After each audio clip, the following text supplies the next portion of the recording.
টি-20 কিংবা ওয়ানডে বিশ্বকাপের অভিষেক আসর সব জায়গাতেই ছিল তার সরব উপস্থিতি। এমনকি 2017 সালে টেস্ট অভিষেক আর সবশেষ টি-20 বিশ্বকাপে শেষ চারে উঠে আসার পেছনে গুরুত্বপূর্ণ সদস্য ছিলেন তিনি।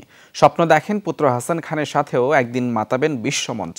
তবে যুদ্ধ বিধ্বস্ত দেশ থেকে এমন উঠে আসার গল্পটা মোটেও সহজ ছিল না মোহাম্মদ নবীর।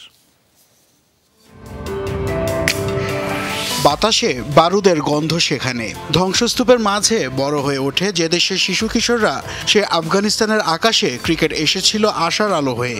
মৃত্যু যন্ত্রণা দুঃসহ স্মৃতি ভুলিয়ে 22 গজের খেলায় রচিত হয় নতুন গল্প। যুদ্ধের ভয়াবহতা থামিয়ে যেখানে শান্তির দূত হয়ে আসে ভদ্রলোকের খেলাটি। প্রবাসী এক ক্রিকেট দল নিয়ে শুরু হয় এক স্মরণীয় যাত্রা। আন্তর্জাতিক ক্রিকেটে খুব বেশি দিন হয়নি আফগান ক্রিকেটের পথ চলা। 2009 সালে আন্তর্জাতিক ক্রিকেটে পদার্পণের পর থেকেই নিজেদের সামর্থ্যের কথা জানান দিয়ে আসছে যুদ্ধ বিধ্বস্ত দেশটি। আর গোটা আফগানিস্তানের ক্রিকেটকে এগিয়ে নিতে কাণ্ডারির ভূমিকায় আছেন মোহাম্মদ নবী, যে নামটি উজ্জ্বল নক্ষত্র হয়ে আছে আফগানদের আকাশে। ক্রিকেটে আসার পেছনে এই আফগান তারকার পথ মোটেও মসৃণ ছিল না। 1994-95 সালের গৃহযুদ্ধের সময় পাকিস্তানের পেশোয়ারে শরণার্থী হিসেবে থাকতে হয়েছিল তার পরিবারকে। সেখানে স্কুলে আসা যাওয়ার সময় ক্রিকেট খেলতে দেখে খেলাটির প্রতি ভালোবাসা জন্মে নবীর। এরপর 2000 সালে দেশে ফিরে আফগানিস্তানের ক্রিকেট বিস্তৃতির স্বপ্ন বুনতে থাকেন তিনি। দেশটির ক্রিকেটের আজ যত অর্জন, তার সবকিছু এসেছে নবীর হাত ধরে। গুটি গুটি পায়ে এগিয়ে বিশ্ব ক্রিকেট মোড়লদের চোখে চোখ রেখে লড়াই করে যাচ্ছেন রশিদ গুলবাদিনরা।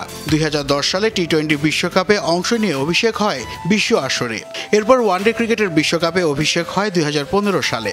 2 বছর পর টেস্ট স্ট্যাটাস পাওয়া সহ সবশেষ টি-20 বিশ্বকাপে শেষ চারে আফগানদের উঠে আসার বিরল সাক্ষী হয়ে আছেন মোহাম্মদ নবী। নিজের জায়গা ধরে রাখতে এখনও তরুণদের সঙ্গে পাল্লা দিয়ে চলতে হয় এই অলরাউন্ডারকে।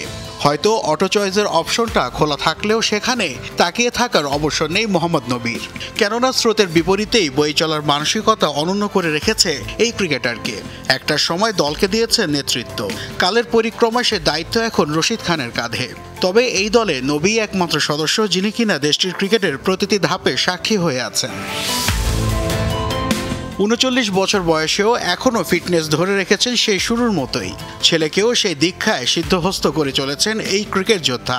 দেশটির অনূর্ধ্ব 19 দলের ওপেনার হিসেবে খেলছেন হাসান খান এই শাকিল। বাবার আশা পুত্রকে সাথে নিয়ে 2026 টি-20 বিশ্বকাপে খেলার। আর তা যদি বাস্তবে রূপ নেয় তাহলে আরও একটি মাইলফলক তৈরি করবেন এই ক্রিকেটার।